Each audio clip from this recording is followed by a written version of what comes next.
Amén. Buenos días. Si usted tiene su Biblia, puede abrir el libro de Josué, capítulo 4. Josué, capítulo 4. Yo hice una enseñanza unas semanas atrás, unas 3 semanas atrás más o menos, titulada Piedras conmemorativas, lección de nuestra historia. Lecciones de nuestra historia. Voy a hacer la segunda. No sé si voy a poder continuar a hacer esto todas las semanas, obviamente porque tenemos 53 años de historia, pero sí voy a hacer alguna de estas enseñanzas, lecciones de tiempo en tiempo. El tema o el punto para esto, vamos a leer una escritura, vamos a recordar la historia. Es muy importante, es parte de lo que es vivir para Dios, te ayuda a mantener quién tú eres y si tú conoces de dónde vienes. Entonces lo que hice, el fundador de nuestro compañerismo, mi padre, el pastor Wayman Mitchell, fue el que fundó y pastoreó esta iglesia por casi 50 años o casi un poquito más de 50 años. Y nosotros estamos mirando en lo que es, de dónde vinimos. Y yo estoy diciendo la historia de mis padres, de su ministerio, porque esto nos afecta aún lo que nosotros hacemos hoy en día, las cosas que hacemos hoy en día, cómo enfrentamos el ministerio. Vamos a leer Josué 4:4. Entonces Josué llamó a 12 hombres que había designado entre los hijos de Israel, uno por cada tribu, y les dijo: Josué, posad ante el arca de Jehová. Pasad ante el arca de Jehová vuestro Dios hasta el medio del Jordán, y cada uno de vosotros tome una piedra sobre su hombro conforme el número de las tribus de los hijos de Israel, para que esto quede como una señal entre vosotros. Cuando vuestros hijos pregunten a sus padres mañana qué significa estas piedras, le responderéis: las aguas del Jordán fueron divididas ante el arca del pacto de Jehová. Cuando ella pasó al Jordán, las aguas del Jordán se dividieron, y estas piedras servirán como un monumento conmemorativo a los hijos de Israel para siempre. Y estamos hablando de los tiempos o los años, los comienzos años de lo que fue la vida de mis padres, su salvación. Ellos entraron en el ministerio en Wickenburg, Arizona. Una enseñanza más de Wickenburg, Arizona, es que hay una grande enseñanza o lección que aprendió mi padre en el ministerio, que aplicó para el resto de su vida, y muchas veces lo predicaba, y eso era lo que era la prioridad del ministerio. Cuando papá le ofrecieron el pastoreo de la iglesia de Wickenburg. Esta fue la primera iglesia donde actualmente él fue el pastor. Antes era el pastor de jóvenes en la iglesia donde él se había salvado.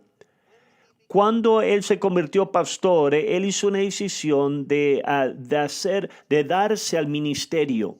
Esto no fue nada más que hizo a un lado, sino se dio absolutamente, completamente. Y en orden para complejar eso, la iglesia no tenía dinero.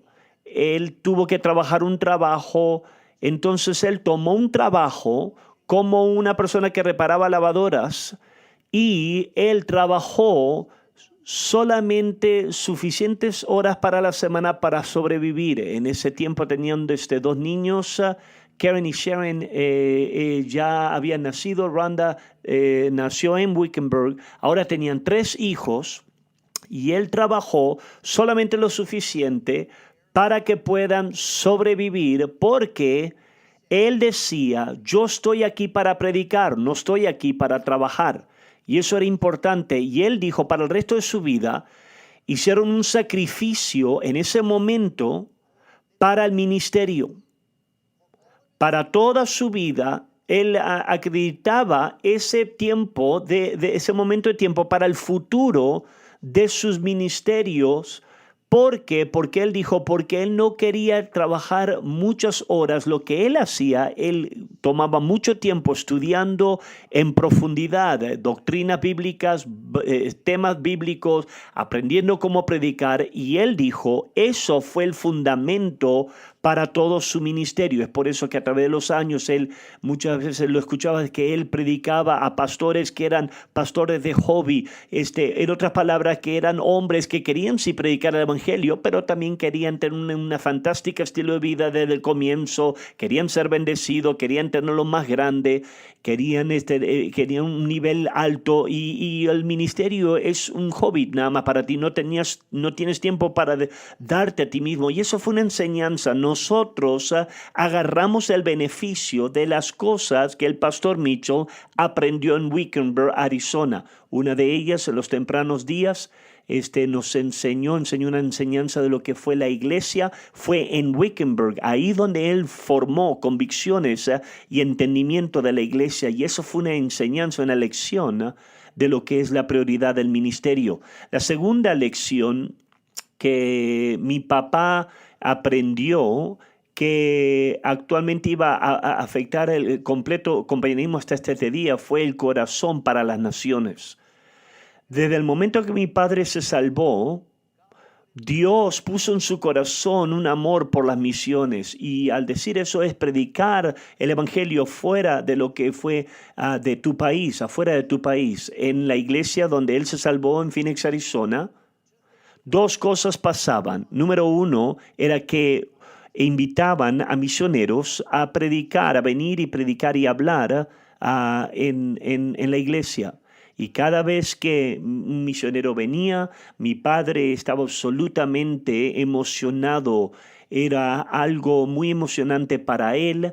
Él preguntaba preguntas con respecto a esto. Hacía poco dinero, pero siempre se aseguraba de él y mamá dar dinero para apoyar las misiones. Papá frecuentemente daba una historia de un misionero que había venido y que papá quería hacer algo para invertir en ayudar al ministerio de este hombre, pero no tenía absolutamente dinero en ese momento.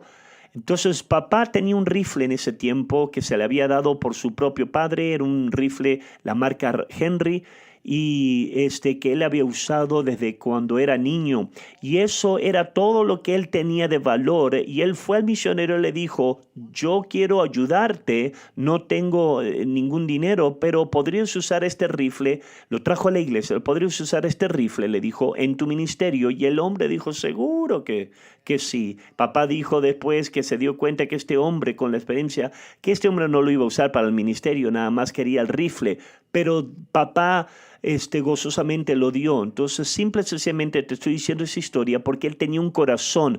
Yo quiero invertir, yo quiero ser parte de lo que Dios está haciendo en el mundo, evangelismo mundial. Pero ¿cuántos saben que no hay nada que tú le das a Dios que es perdido, verdad? Ese hombre quizás le pudo tomar ventaja a mi papá, no importa. Mateo 10:42, y cualquiera que dé a uno de estos pequeños un vaso de agua fría solamente, por cuanto es discípulo, de cierto os digo que no perderá su recompensa. Entonces, aquí este texto sin duda se aplica a mi padre, a uno que le dé un vaso de agua como discípulo. En otra palabra, lo que tú le das a Dios no es perdido. Papá, yo creo que Dios conoció su corazón, y esto es algo que es muy poderoso, que siempre, desde el comienzo de su salvación, en su comienzo, papá tenía un corazón por las misiones. La segunda cosa que influenció a mi papá en las misiones es que en su iglesia madre, acuérdate, él se salvó en 1953, mostraron lo que fue películas de misiones, misioneros de un hombre llamado T.L. Osborne. T.L. Osborne fue uno de los principales evangelistas de lo que es sanidad, cruzada de milagros, y hacía muchas cruzadas de milagros en muchas naciones. Y él mostraban estos, y una famosa película era El asombro de Holanda, y era una cruzada que hizo en Holanda en 1950, y habían películas que se hacían de su cruzada en otras naciones, Filipinas, México, diferentes naciones, y había un número de cosas que pasó al papá mirar estas películas. Número uno, esto aumentó la carga. Cuando él miraba gente de otras naciones que necesitaban el evangelio, salvándose y sanándose. Mi papá, amén, estaba absolutamente emocionado con esto, porque esto es lo que él quería ser parte de ello en las misiones. Pero estas películas tuvieron también un beneficio secundario, y eso fue que estas películas actualmente mostraban a T.L. Osborne orar por los enfermos. Tú tienes que entender que en esos tiempos, en su iglesia madre no oraban por los enfermos. Él no conocía a nadie que oraban por los enfermos. Recuerda que en la primera enseñanza yo dije que él fue a un colegio bíblico, es más, enseñaban en contra de lo que era divina sanidad de una manera u otra, aunque eran supuestamente ser un colegio pentecostés.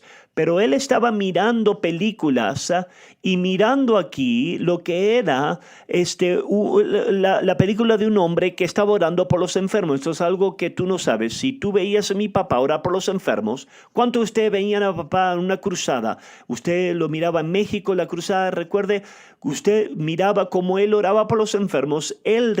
Usted literalmente estaba mirando T.L. Osborne. Cuando papá hacía una cruzada, papá decía, Jesucristo está vivo. Él ha resucitado de los muertos, y entonces vamos a ver milagros esta noche. Eso era algo que vio a T.L. Osborne hacer y adaptó eso, el patrón de orar por los enfermos, en una oración masiva, poniendo tus manos en el cuerpo, comandar lo que es sacar la enfermedad, de dar gracias a Dios por la sanidad y después inspeccionar tu cuerpo. Eso fue algo que vio como Osborne oraba por los enfermos, y mi papá dijo, ¿sabes qué? Eso es lo que yo quiero hacer y quiero tener que obre en mi vida. Pero también hay una tercera cosa, y eso fue que en estas películas que T.L. Osborne estaba enseñando, no nada más enseñaba cruzada y cómo orar por los enfermos. T.L. Osborne entrenó obreros nativos en cada nación, sea África o sea lo que sea. Él los entrenaba a ellos para hacer lo que él hacía. Es más, fue intrigante esto que no tenían en esos tiempos carros, pero en esos tiempos tenían bicicletas. Le daba una bicicleta, un proyector de película y una película de una cruzada de milagro, y mandaban a estos obreros, los desparramaban, y ellos mostraban estas películas, predicaban el evangelio y tenían gente salva, y después oraban por los enfermos. Entonces, esto es profundo aquí, porque hay algo que impactó ahora a mi papá mucho, fue que él vio lo que fue el principio indígena.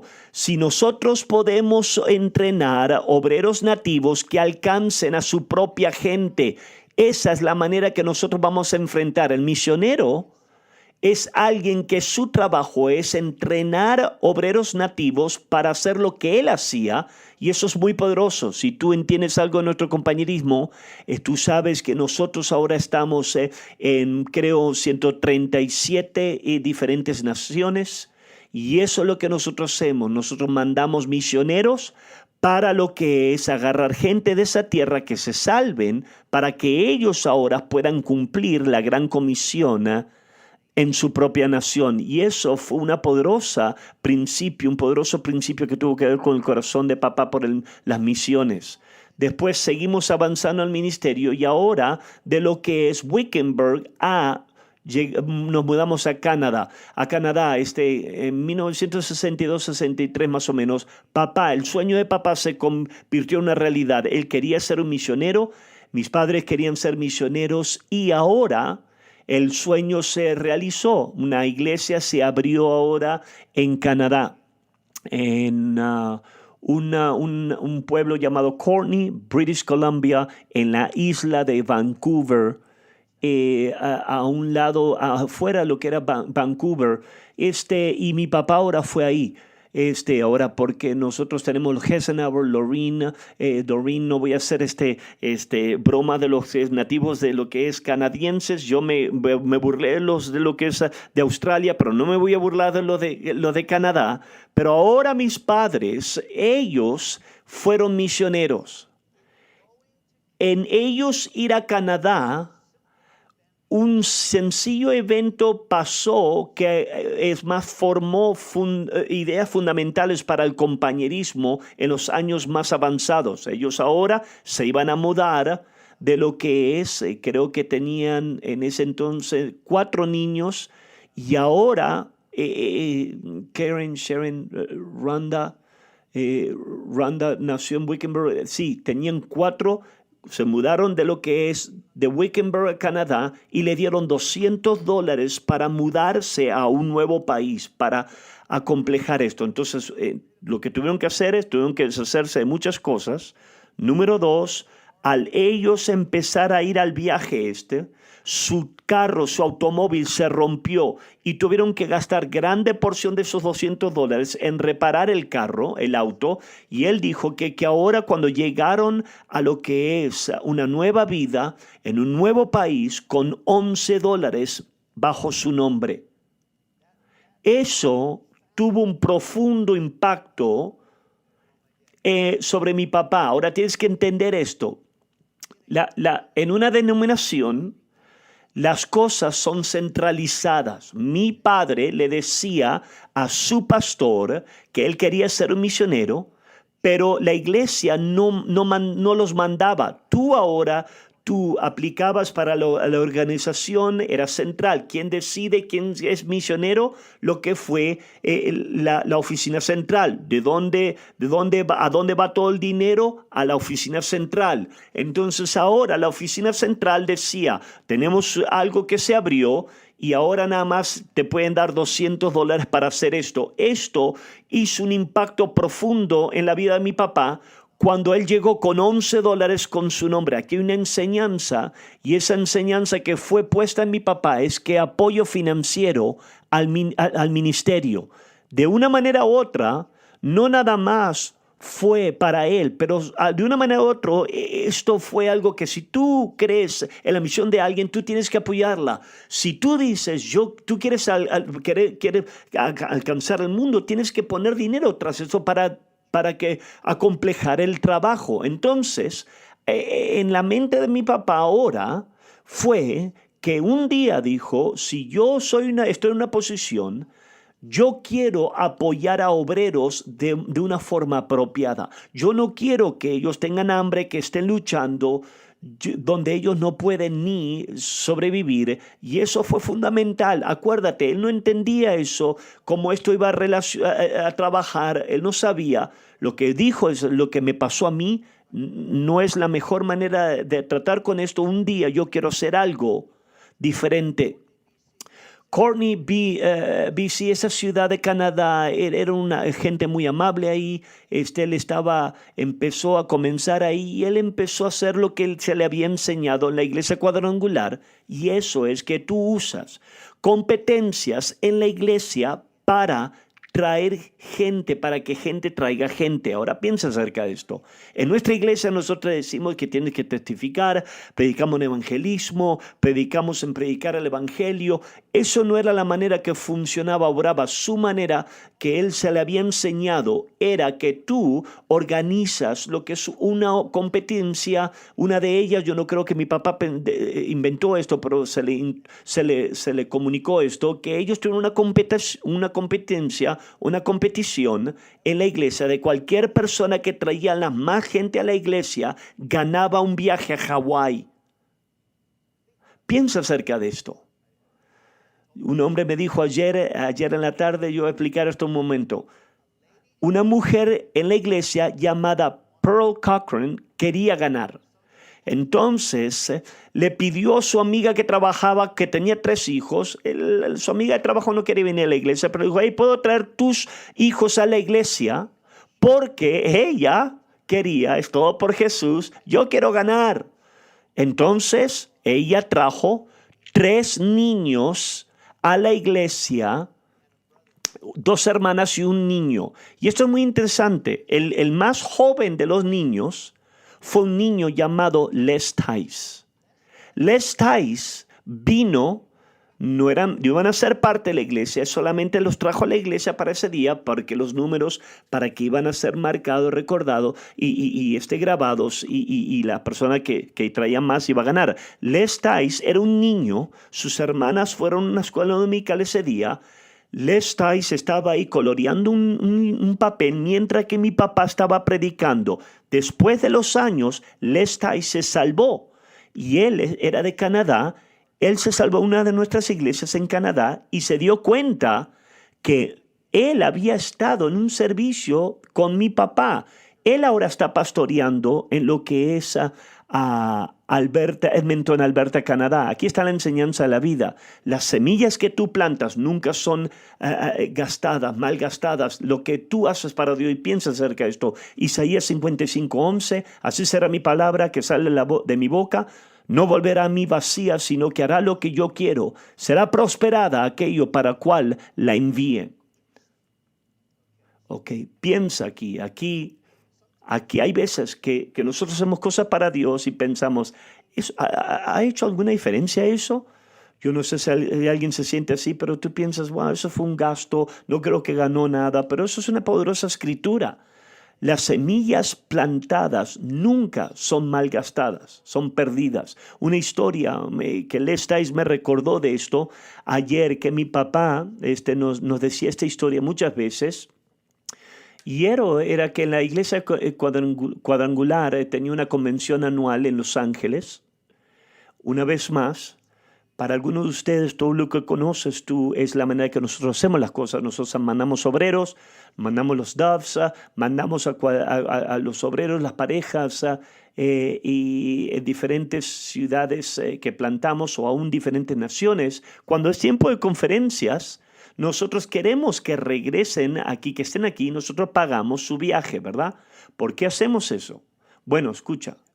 No era la manera que era antes en la iglesia cuadrangular. Tenía una convención anual. Imagínate, para un pastor, tú estabas en el frente, estás tratando con problemas de la gente, estás siendo asaltado, frustrado, estás bajo ataque. Desesperadamente necesitas predicación, desesperadamente necesitas acercarte a otros pastores, ser animado y estar bajo la presencia de Dios que te ayude. Pero mis padres estaban pastoreando una iglesia muy pequeña en Canadá. Ellos no tenían el dinero, vuelos en esos tiempos ni existían fácilmente. Entonces la única otra opción era manejar. Pero recuerda, su automóvil era viejo, ya necesitó ayuda a llegar a Canadá. No había ninguna manera que podían venir ahora a Los Ángeles. Una familia, una amable familia, esta mujer que ganó la competencia, Ken y Carol Cochran, tenían un carro nuevo, un flamante nuevo carro, y sabiendo que mi papá quería y necesitaba ir a la conferencia, ellos le prestaron a mis padres su carro nuevo de manejar de Vancouver, Canadá, a Los Ángeles, y de regreso yo hice y calculé las millas y pusieron más o menos un promedio de 3,500 millas en ese carro flamante, nuevo carro. Ahora piensa acerca de esto. Aquí hay gente, ¿tú estarías dispuesto a hacer eso, a prestar tu carro? Te voy a dar mi carro para que lo lleves a otro país y pongas todas estas millas. Aquí hay una enseñanza en la vida, y eso es que otra gente hacen posible el ministerio. Otras personas hacen posible. Piensa acerca de esto. Mi padre estuvieron en conexión con esta familia. A través de los años, ellos intercambiaban cartas y tarjetas. Y a través de los años, y papá y mamá los visitaban de vez en cuando. Creo que Pearl estaba viva casi antes que mi papá falleció el año 2020. Su esposo Ken falleció unos años antes. Pero piensa acerca de esto. Hay gente en la iglesia que hacen la vida del pastor muy difícil. Pero Ken y Pearl dijeron, ¿cómo nosotros podemos ayudar tu ministerio? Eso es muy poderoso. Cuando la gente tiene esa clase de corazón. Ken y Pearl Cochran tienen una parte de todo lo que mis padres acomplejaron hicieron. Imagínate cuando llegaron al cielo, todo lo que están haciendo en este tiempo, pero Dios lo ve cuando tú inviertes en la vida de alguien Cada cosa que ellos se convierten después, todo lo que ellos se convierten, tú tienes parte de eso. Vamos a ver a Filipenses 4, 16, 17. Pues aún en Tesalónica me enviaste una y otra vez para mis necesidades. No es que busque donativos, sino que busco fruto que abunde en vuestra cuenta. Ok, aquí está. Pablo está hablando de apoyo de su ministerio de misionero de una iglesia local y él dice, su fruto abunde que se va a multiplicar. Eso es lo que Ken y esta pareja hicieron. Todo lo que Presca se convirtió, ellos invirtieron en el ministerio y hicieron posible. En tu vida tú tienes que hacer una decisión. Yo no quiero ser una frustración en el ministerio. Yo quiero ser una bendición, ¿verdad? Sería una enseñanza buena. Vamos a cerrar nuestros ojos. Papá dijo que él y mamá se sintieron muy aislados cuando estaban en Canadá por la distancia, por la distancia, pero fue más un problema más de la distancia. No fueron mandados por una iglesia local, ¿verdad? No era cómo funcionaba esto. Mis padres estaban respondiendo a una necesidad en una organización. Entonces, cuando tú ibas ahí, no era como que tu pastor te estaba mandando y tú ahora podías tener una conexión con tu pastor. Lo que pasaba era que ahora tú estabas respondiendo a una organización. Cuando tú llegas ahí, tienes una persona que está encargada del área y la persona esa que está encargada, pero el problema es que no tenías conexión con ellos. Quizás podías conocerlo después, pero no había una real conexión. Esto formó un fundamento para nuestro compañerismo que no es la manera que nosotros hacemos las cosas. Y eso es que papá decía, tiene que haber un apoyo espiritual para los pastores. Y eso fue algo que dijo que de una manera u otra en el ministerio tiene que haber una conexión con la iglesia local, con tu pastor, porque eso es lo que va a proveer apoyo espiritual. Mis padres se desanimaron por la falta de resultado. Numéricamente la iglesia no estaba con grande éxito y por estar aislado, la falta de apoyo, mi padre llegó a un punto donde estaba tan desanimado que dijo, no hay punto en lo que es, no hay sentido en seguir en el ministerio, y dijo, no debería ser pastor. Entonces él renunció, no nada más de esa iglesia, sino que él renunció del ministerio completamente y en su mente se mudaron a lo que fue Scottsdale, Arizona y papá terminó consiguiendo un trabajo. Entonces aquí está la enseñanza que quiero darte y eso es una enseñanza, una lección de la vida que papá la usaba con otra gente, es que no debes de medir tu futuro por tu situación actual. Cuando mi papá renunció al ministerio, en su mente él asumió que nunca más volvería a pastorear. Él no nada más estaba diciendo, voy a estar aguitado ahora y después voy a agarrar otra iglesia otra semana. No, en su mente él dijo, no tengo lo que necesito, él le faltaba confianza y él dijo, no pienso que nunca más voy a pastorear. Entonces, en 1965 se mudaron a Scottsdale, Arizona. Tengo una foto aquí que vamos a mostrar y quiero que notes aquí el bebé hermoso. ¿Quién podría ser ese bebé? Aquí están los 5 niños y yo muestro esta foto aquí.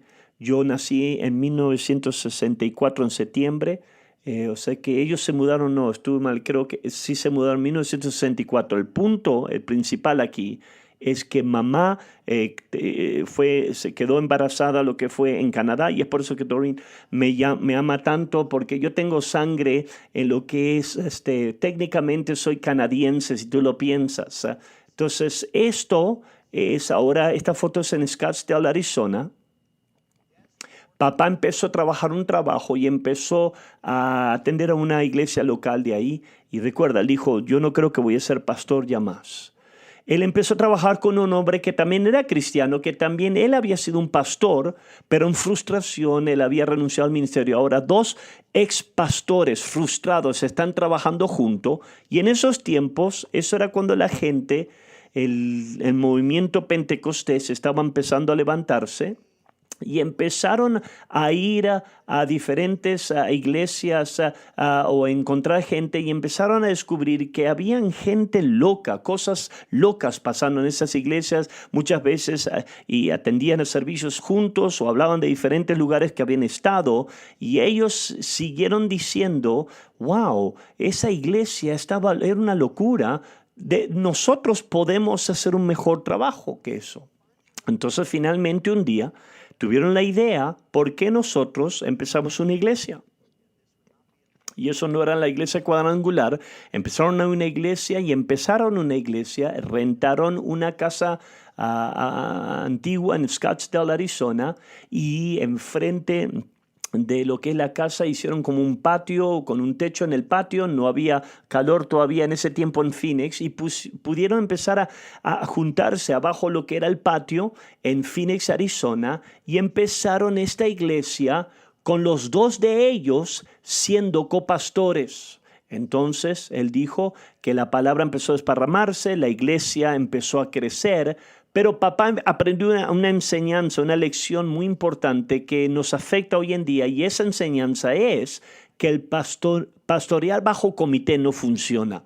Y eso es una enseñanza muy importante, que esto fue fundamental. Dijo, tuvimos una iglesia no con un pastor y asistente pastor, fueron con dos copastores, creamos un monstruo de dos cabezas. Dijo, eso no trabaja, pero eso fue fundamental. Papá empezó a ver cosas en la manera que él vio cómo las iglesias trabajaban. Muchas veces las iglesias funcionaban con concilios, con comités, con ancianos, y papá dijo, yo no creo que eso es bíblico, número uno, y número dos, prácticamente eso no trabaja, no funciona, y se convirtió en algo que es fundamental de la manera que nuestras iglesias son estructuradas aún hoy en día. Entonces aquí él está siendo copastor con este pastor, la iglesia está creciendo, pero el hombre que estaba pastoreando con papá empezó a notar y empezó a sentir que este hombre en su trato de gente era manipulador, y en maneras que no eran sanas, y hasta una casi deshonesto. Entonces mi papá llegó a una decisión que dijo, yo no puedo participar en deshonestidad, yo no quiero tratar con gente así, no voy a mentirles a ellos o ser deshonesto de muchas maneras. Entonces hizo una decisión de renunciar y dejar a este hombre, decir, ¿sabes qué? Quédate con la iglesia, yo voy a seguir porque no quiero ser parte de esto. Entonces hay una enseñanza, una lección que en la vida y que nos ha afectado, y esto es una verdad para ti también, que Dios puede guiar a personas honestas. Mi padre hizo una simple decisión, y esa decisión fue, yo quiero ser honesto. Proverbios 11:13, las buenas personas se guiarán por la honradez. La deshonestidad destruirá a los que no son dignos de confianza. La primera parte es poderoso aquí. Escucha esto. Mi papá no entiende muchas de las cosas que está pasando en el ministerio y la vida, pero él dijo, yo quiero ser honesto. Ese texto dice, si tú quieres ser honesto, Dios te va a guiar. Y eso es verdad, y lo podemos mirar más adelante como Dios lo hizo. Avanzamos en el ministerio aquí, y en 1966 papá quería regresar al ministerio. Él se puso en contacto con lo que fue la gente de la iglesia cuadrangular y les dijo que le gustaría pastorear una vez más, y le ofrecieron una iglesia en una comunidad de agricultura en un lugar llamado Emmett, Idaho. Y esta comunidad no había mucho dinero. Ahora, esto es mi memoria temprana de mi propia vida. No tenía mucha gente dinero ahí. Y la gente pagaba sus diezmos con sus frutas y vegetables. Yo no creo que mi papá estaba muy a favor de eso, pero yo recuerdo que comíamos bien. En Canadá, y hay una historia en su ministerio en Emmett, Idaho, que sin duda escuchaba de papá decir a mí también que el director de la funeraria del pueblo se puso en contacto con mi papá porque le caía muy bien. Dijo, hay gente que viene a nosotros y muchas veces tienen familiares, tiene gente que necesitan un entierro, un servicio fúnebre, no tienen pastor, no tienen iglesia. ¿Estarías dispuesto a lo que es a hacer servicios fúnebres para la gente? Y papá dijo, seguro, él lo hacía eso para ayudar, para conocer gente. También creo que el hombre le pagaba $10 por hacer cada servicio, el dinero escaso en ese entonces. Y papá dijo una historia que un día el hombre dijo, ¿sabes que alguien murió?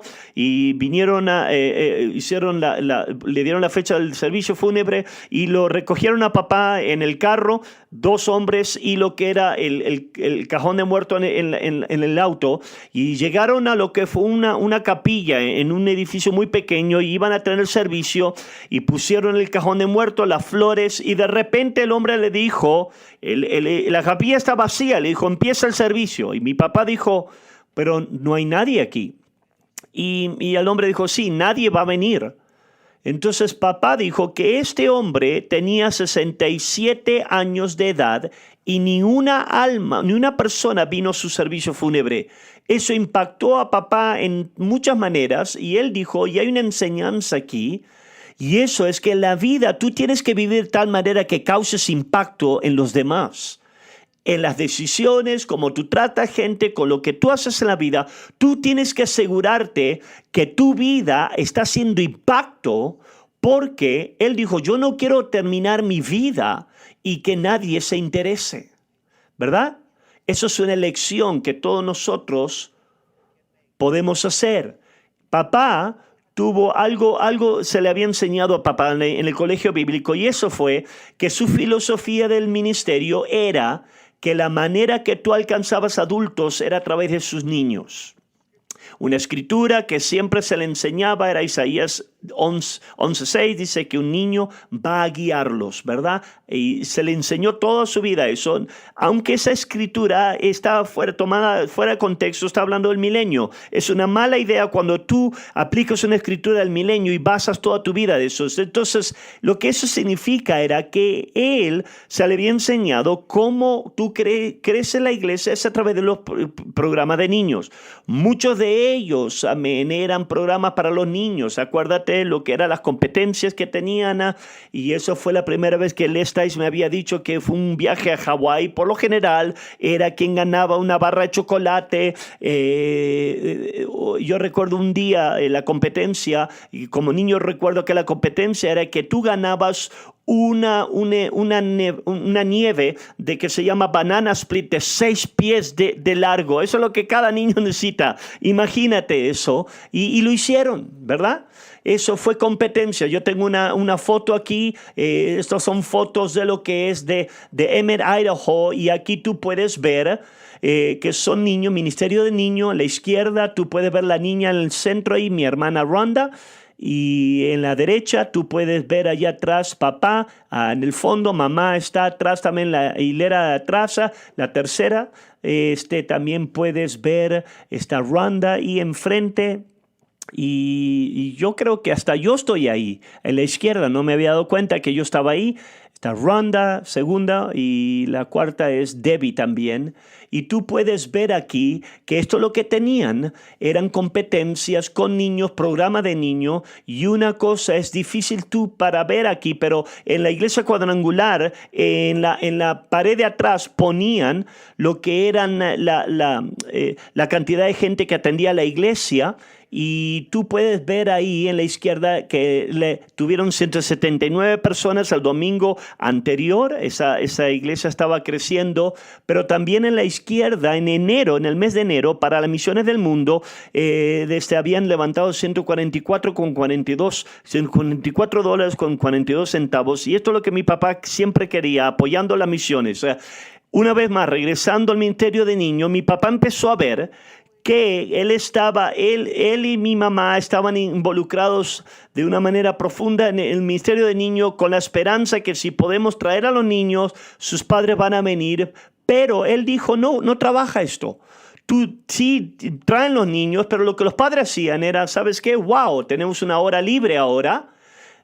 Con gozo soltaban los niños y iban a divertirse y después regresaban por los niños. Y papá dijo, si tú agarras a los niños, no necesariamente vas a agarrar a los padres.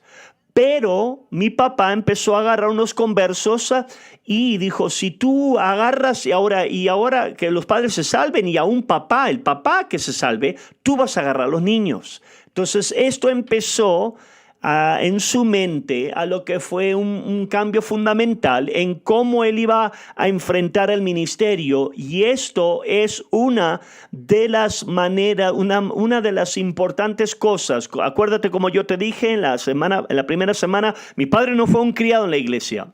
Los dos solamente fueron 2 veces antes de ser salvos en su vida hasta el punto que se salvaron. Lo que mi padre quería eran conversos. Como ellos. Él era el alcohólico, tomaba, iba a los casinos. Él era un pecador. Se salvó poderosamente, transformó a mi mamá. Mi mamá nació de nuevo y cambió también. Y mi padre no quería jugar al juego de la iglesia. Él tenía gente buena en la iglesia, tenía algunos pocos salvos, conversos. Pero mi papá dijo, una iglesia necesita ser edificada con conversos. Él no sabía cómo eso iba a pasar. Pero eso fue algo que fue fundamental.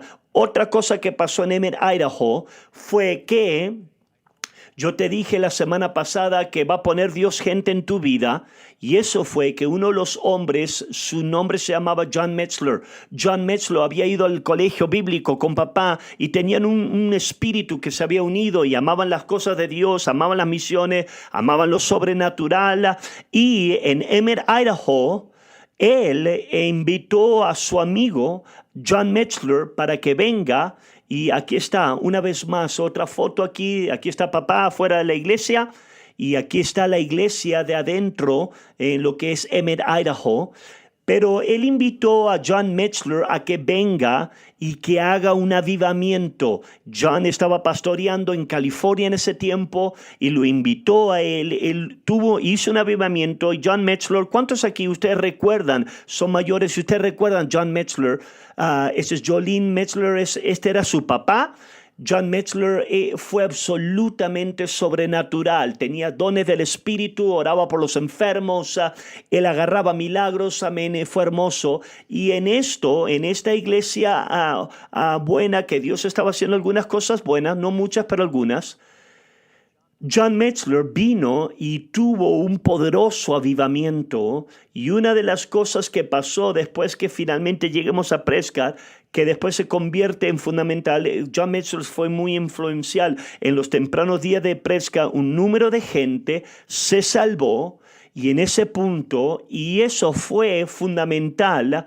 Él tuvo ahora, después de eso, a John Metzler en cada lugar que él pastoreó después. Entonces ahora, regresando aquí llegando aquí al final a Emmett, Idaho, una vez más, esto fue una iglesia establecida ya. Tenía lo que era más de una estructura, un poder de estructura, de la manera que trabajaba y operaba antes de papá llegar, cómo funcionaban en la iglesia, dirigían la iglesia en una manera. Y mi papá dijo, ¿sabes qué? Eso no funciona muy bien. Entonces, de eso, mi papá empezó a ver que quizás ya no tendría que estar más en Emmett, Idaho y hacer algo más. Y conoció un hombre que pastoreaba en Eugene, Oregon, que tenía un negocio cerca, creo que era una granja de leche o algo de agricultura, y él quería mudarse. Papá dijo después que este hombre quería su negocio, no el ministerio, pero finalmente hablaron los dos y dijeron, ¿sabes qué? ¿Por qué nosotros cambiamos de iglesia? Y esto sería muy asombroso de pensar de esto, hacer esto hoy en día, pero esto es lo que hicieron. Y eso, entonces, en 1967 creo, en 1967 se mudaron a lo que era Eugene, Oregon, y aquí es donde tenemos más ciudades más. Antes de llegar a Prescott, vamos a dejarlo para otro tiempo. Entonces el punto, el tema aquí de decir todas esas historias es que estas son cosas en la vida que Dios está obrando. El punto nada más no es recordar la vida de mi padre. El tema es que Dios está obrando, que si tú mantienes tu corazón correcto, Dios usa cada circunstancia para guiarte a su voluntad. Todas estas cosas fueron eventos que son negativos, algunos positivos, pero pusieron cosas después cuando él vino a Prescott. Algunas de estas cosas ahora él empezó a desarrollarlas como él o como una iglesia debe de funcionar para cumplir la voluntad de Dios. Y eso es mi punto de decir estas historias. Quizás la próxima vez vamos a hablar de lo que es Eugene, Oregon, Carson, California y después finalmente venir aquí a Prescott. Esto es todo lo que tengo. Vamos a tener unos minutos extra y después vamos a empezar nuestro servicio a las 10:30. Dios lo bendiga.